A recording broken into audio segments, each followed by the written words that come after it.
Bonsoir, Elena Noguera. Bonsoir. On vient d'entendre Juliette, cette ancienne mannequin. Vous dites, comme elle, que vous l'avez échappée belle. Oui, d'une certaine manière. Je me le dis pas comme ça, mais en effet, j'ai vécu presque dans un monde parallèle. C'est-à-dire qu'il y avait deux réalités. Et j'en avais l'intuition, mais j'ai jamais été vraiment confrontée à des situations d'urgence. De réalité, les mannequins officiels, entre guillemets, Oui. et celles qui étaient... Oui. C'est comme s'il y avait eu deux marchés. Il y avait les filles qui travaillaient dans le circuit dit classique, donc les défilés, les photos dans les magazines, les choses plus commerciales, les publicités, les catalogues, les machins, tout ça. Et puis, les filles qui sont arrivées de l'Est, quand le mur de Berlin est tombé en 89, qui sont arrivées de l'Est, et on sentait qu'il y en avait beaucoup qui étaient là, qui étaient très belles, mais qui finalement rentraient pas tout à fait dans le moule, ou dans les canons vraiment de l'époque, ou des filles à la mode, puisque c'est une question de mode, et qu'elles étaient là un peu perdues dans un monde parallèle. J'en avais l'intuition sans avoir vraiment de preuves. Cette intuition que quelque chose de sulfureux et pas permis ou peut-être interdit avait lieu en parallèle, mais c'était tellement sauvage que c'était presque inimaginable. Donc il y avait une forme de déni. Vous avez été recruté en 1984 dans l'agence de Jean-Luc Brunel. Vous aviez à l'époque 14 ans. 15 ans, oui. J'ai commencé chez Karine, donc, Karine Models, donc l'agence qui dirigeait. Qui dirigeait. Et donc il était là, et je l'ai croisé quelques fois dans ma vie. Je n'avais pas d'intimité avec lui, c'était le directeur de l'agence, c'était le patron de l'agence, et on se croisait de temps en temps. On voit ces photos. Vous aviez quel âge là ? Alors à gauche, en noir et blanc, je dois avoir 14 ans, et la photo en couleur, 18, 20, par là. Vous dites que vous étiez trop jeune pour faire ce genre de photos, ou ça vous choque pas rétrospectivement ? Si, je pense que a posteriori, je pense que j'étais trop jeune. Je sentais pendant que je le faisais que c'était bizarre, tout ça. Mais pas parce que j'étais dénudée, mais plus qu'est-ce que c'est que tout ce système. Vous-même, les messieurs qui vous faisaient travailler, comme Jean-Luc Brunel, vous incitez, vous invitez à des événements qui n'étaient pas uniquement des shootings photos ?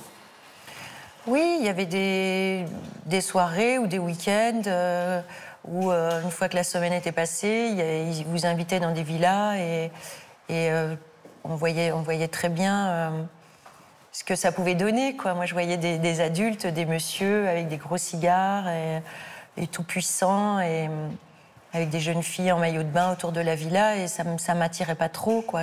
Vous savez si vous avez croisé la route de Jeffrey Epstein lors d'une de ces soirées ? Oui, je crois que il était par là. J'ai sans doute vu. J'ai souvenir d'une soirée où il y avait des messieurs qui ressemblent un peu à ça, cheveux un peu plus gris que les jeunes gens de l'époque. Les messieurs me regardaient un peu d'une drôle de manière, et Jean lui disait non, mais ça travaille. Enfin, une fois j'ai entendu ça, mais et il m'a dit file, et donc je suis partie. Ça veut dire quoi, ça travaille ? Je pense que comme j'étais dans le circuit commercial, peut-être que je rapportais de l'argent d'une autre manière et qu'il ne fallait pas me toucher. Enfin, moi, c'est ce que j'avais interprété. Mais maintenant, quand j'ai vu votre documentaire, ça m'a fort accablée. Parce que, bien sûr, ça me replonge dans les années 80-90, que j'ai traversé avec une forme d'insouciance et en même temps de vigilance. Vous imaginiez des choses aussi graves ? Non, à ce point-là, non. À ce point-là, non. Mais une forme de prostitution possible, de filles qui étaient prêtes à faire ce genre de compromis-là. Il y avait des rumeurs, il y avait des rumeurs, pas sur le nombre, mais il y avait des rumeurs de jeunes filles qui auraient pu être abusées, mais ça semblait pas réel. Quand Jean-Luc Brunel dit ça travaille, ça, c'est vous ? On ne dit pas elle travaille, on dit ça ? C'est le souvenir qui m'en reste. Hein. 40 ans sont passés, mais j'ai le souvenir de ça, oui. Il y a une chose, un objet. Ça se voit.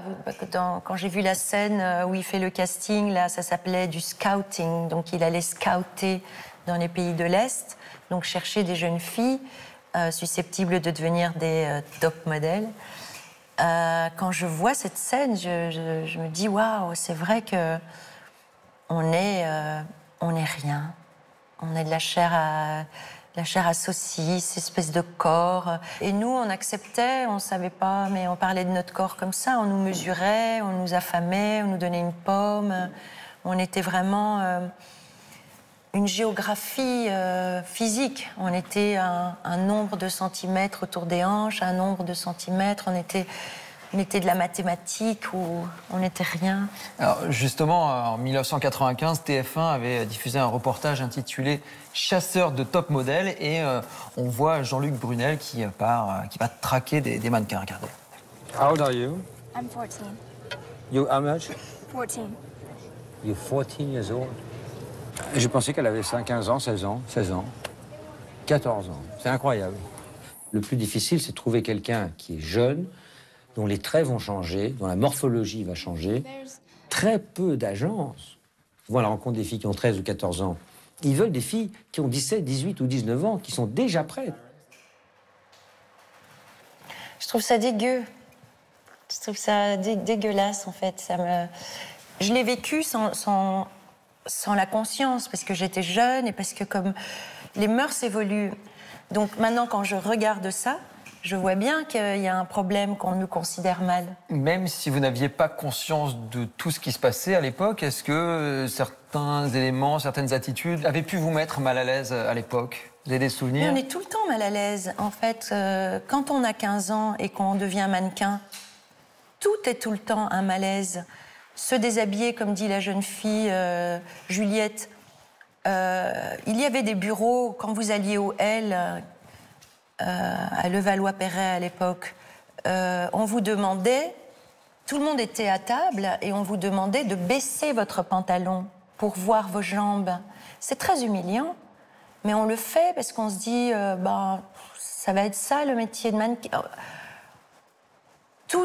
Comme tout le monde trouve ça normal, comme tout le monde est au bureau en train de travailler, et puis on vous demande de lever votre t-shirt pour montrer votre poitrine dans des bureaux, c'est tout le temps humiliant. À New York, la directrice du Vogue m'a mise nue dans une cabine et m'a demandé d'ouvrir ma bouche. Elle a regardé mes molaires comme un cheval. On voit bien que ce n'est pas normal, mais on y est. On a l'impression que c'est un milieu complètement pourri, avec que des photographes ou des agents un peu graveleux, non? Oh oui, mais partout, hein. Franchement, quand vous êtes une femme, vous savez que c'est partout. Il n'y a que les hommes qui ignorent et que d'un seul coup disent « Oh là là, on dirait que la mode, oh là là, on dirait que le cinéma... » Mais nous, les femmes, on sait que c'est partout. C'est dans le métro avec des inconnus, c'est dans la rue. Nous, on a plein... Vous vous rendez pas compte, en fait, les hommes, de ce que c'est de vivre dans la peau d'une femme. Il y a plein de gestes que vous connaissez pas. Par exemple, nous... vous montrez à n'importe quelle fille, là j'ai pas un porte-clés, mais si j'ai mon porte-clés, je mets une clé comme ça, si vous montrez ça aux filles, elles connaissent ce geste. Certains le connaissent, certains non. C'est pour nous défendre en cas d'attaque. Ça nous fait comme un petit point américain. Quand vous vous baladez dans la rue, vous mettez systématiquement une... Ça arrive. Ouais. On nous a appris à marcher dans la rue au milieu, parce que les portières des voitures peuvent s'ouvrir, les portes cochères peuvent s'ouvrir, donc on marche dans la rue. En fait, on est toujours des proies. Donc on agit comme des proies dans l'espace social. Mais en fait, partout, nous, on a subi ou on subit ou on subira des pressions. Donc là, vous étiez toujours une proie, mais pas plus dans ce milieu du mannequinat que dans la vie de tous les jours. Non, je pense que des gros nababs, vous voyez maintenant, comment il s'appelle, c'est P. Diddy, donc c'est la musique. Donc je pense que la puissance, le pouvoir, l'argent, et puis l'histoire du monde. C'est-à-dire qu'est-ce que c'est qu'un homme et qu'est-ce que c'est qu'une femme, créer toutes ces possibles ces possibles scénarii. Alors justement, dans ces mêmes années 80, vous avez côtoyé une autre célébrité, Serge Gainsbourg, qui a réalisé en 1985 le clip d'Indochine, Tes yeux noirs. Vous aviez 16 ans. Et dans un reportage, on vous voit tous les deux, vous n'avez pas l'air... Non, je suis pas à l'aise. Non, j'étais pas à l'aise. À un moment, le journaliste lui dit « Mais vous l'avez trouvé où ?» Et il a dit, avec un mot d'argot que j'ai pas compris, il a dit un mot comme ça, puis je le regarde un peu mal à l'aise. On l'a entendu dans les goguenots, c'est-à-dire dans les toilettes. Et je me dis « Mais c'est pas possible !» Et tout la petite vidéo, je pars à un moment, je dis « Non, mais je veux pas de votre cirque ». Je voyais bien que ça n'allait pas, j'étais pas contente. Et c'est-à-dire quoi, ça n'allait pas? C'était quoi? C'était de la misogynie? Oui, ou c'était... oui, la manière d'un homme âgé avec une jeune fille de 15 ans, c'est-à-dire il n'y a pas d'égard, il n'y a pas de regard, il n'y a pas de considération. Je n'étais pas considérée. Dire d'une jeune fille que vous l'avez trouvée dans les chiottes, ça n'est pas normal. On ne peut pas. Donc moi, à l'époque, puisqu'il est puissant, je ne peux pas dire devant les caméras, mais trou de cul, va te faire foutre. Donc je m'échappe en politesse. Donc la vie d'une femme, c'est souvent s'échapper comme ça, sauf les furieuses d'aujourd'hui. Donc c'est pour ça que je ne suis pas mécontente contre les furieuses non plus, parce que je comprends qu'à un moment, la blessure est si grande, la colère est si grande, que... elles peuvent donner l'impression d'aller loin. C'est qui les furieuses? Celles qu'on appelle les néo-féministes et que parfois d'autres disent « Oh là là, ça va trop loin, ça va trop loin ». Mais c'est à la mesure de leurs blessures, de leur colère.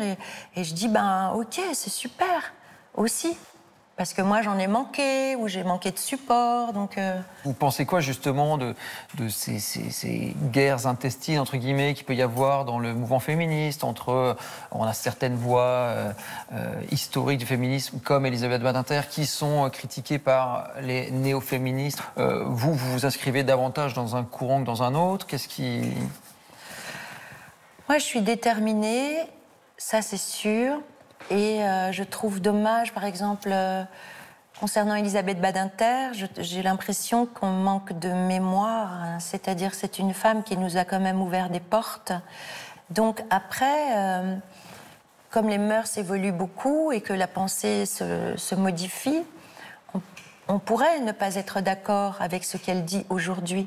Je trouve dommage qu'on n'accepte pas le débat et qu'on ne vienne pas discuter avec elle des idées, mais qu'on l'insulte et qu'on utilise des mots un peu dégradants pour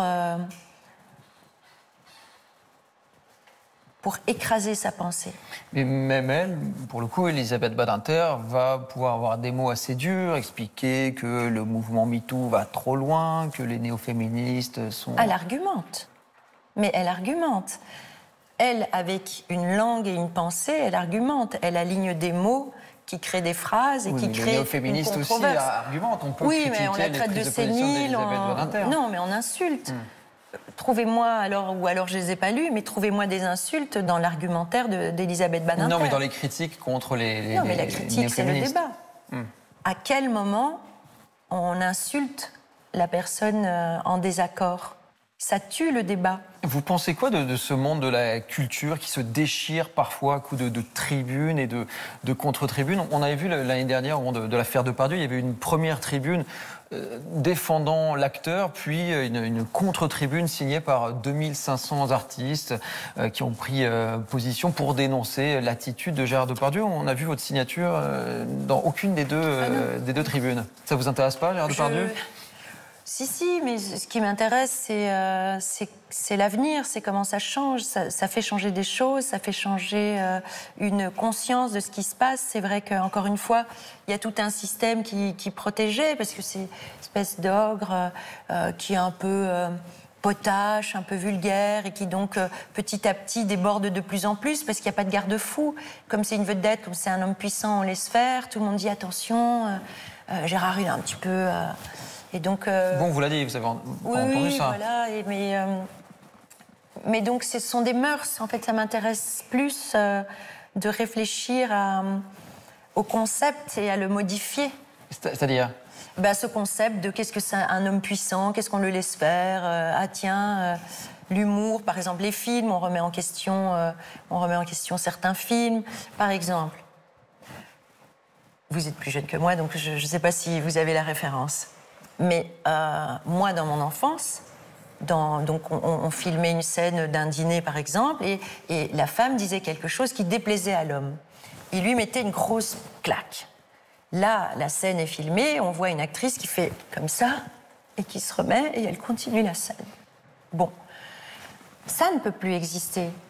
Mais c'était une réalité. On frappait les femmes. Bon, à un moment, on a dit, attends, on ne fait plus. Donc dans les films non plus, on ne les montre plus. Donc vous voyez, les mœurs évoluent. Donc oui, les gros chefs qui sont vulgaires et qui prennent un peu les filles comme ça, ben, si ça se termine, c'est bien. Après qu'il y ait un moment de latence entre les gens qui sont habitués à certaines mœurs et d'autres, eh bien, c'est normal, mais tout ça, ça évolue, ça bouge. Vous avez tourné avec Gérard Depardieu? Oui. Et vous n'avez pas eu de soucis particuliers? Vous voulez vraiment que je le dise en mon nom propre? Mais je viens de le dire. Non? Avec tout ce que je viens de dire, je n'ai pas dit assez. Bien, merci beaucoup, Elena Merci Nogueira, d'avoir accepté cette interview.